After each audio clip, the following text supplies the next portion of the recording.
So we just finished our The Topic Doesn't Matter, Changing the Conversation coaching workshop, coaching practice workshop.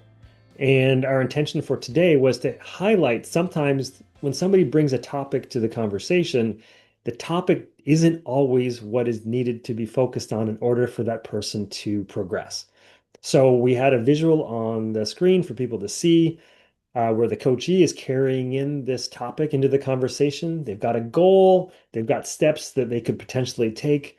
They have some resistance of maybe something that's holding them back, but there's also that first step that's missing.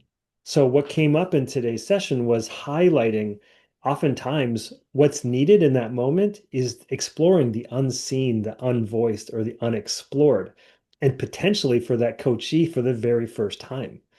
So if the coach is focused on the topic and giving advice on what that next step should be, it's not actually serving the coachee and finding what they need.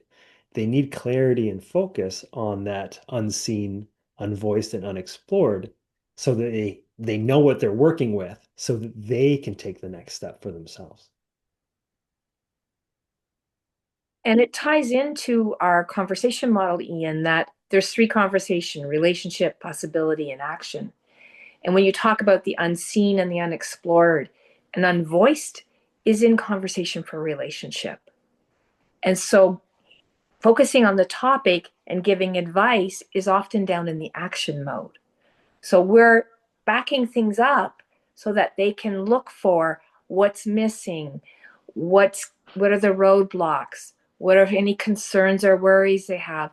We get them to look at how they're being in their topic and what they want to make happen. That's until they have the clarity of that, there's really no movement for action. As you said, it's like traction for action is like those blocks in the race. You got to have your feet firmly planted in order for you to move forward.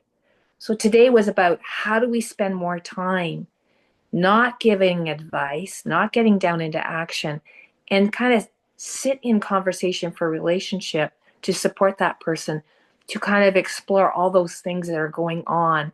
And the little ball that we have at the bottom of the foot in our visual to really kind of clear that out so it's not weighing us down in our traction. And what was interesting, many of the participants experienced that the topic that was brought to the conversation ended up either shifting or changing or being irrelevant as far as a next step was concerned for that individual. So in the exploration of the relationship, things shifted and changed. And the focus wouldn't have been helpful to give advice on the topic to begin with because that wasn't where they were stuck. They needed to uncover some of those unseens, unforeseens, or maybe unvoiced things that they haven't even expressed yet. So that was cool to see that the topic really didn't matter in this case. And I just to contrast that, because when we had asked the people who were practicing in the coach role to not give advice and to sit in conversation for relationship, the big thing that they uncovered was I just spent time listening. Mm. That was a lot of, and that it was a little bit of work for them. But when they started to hear what the coachee discovered, how they shifted their topic, how they felt some relief, that they had some clarity, they could see, whoa, it is actually inside that person. And when they can discern that, they started to see how they were mobilizing their way forward just by them listening, which is a really cool thing. What a lot of unlearning for us is the power of just sitting with somebody. um, my famous saying is people change by the way you listen to them. So this practice of deeper listening without having to do anything. And what's interesting here also is that the rush to action is often in us to give that advice. And if people gave advice on that first topic, you would have spent a lot of time circling the drain anyways. So slowing down to uncover what was missing in order to speed up was really what was required for all of them to, see something progress. Um, Anything else you want to add? I want to add about the slowing down, just a quickie on this one, because it was 10 minutes. So people often think, oh my gosh, I don't have time to slow Mhm. down.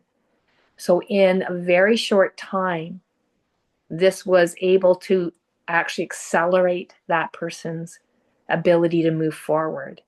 So investing that conversation for relationship to sit back a bit, they got to see the way it actually gave traction in a really short, succinct time.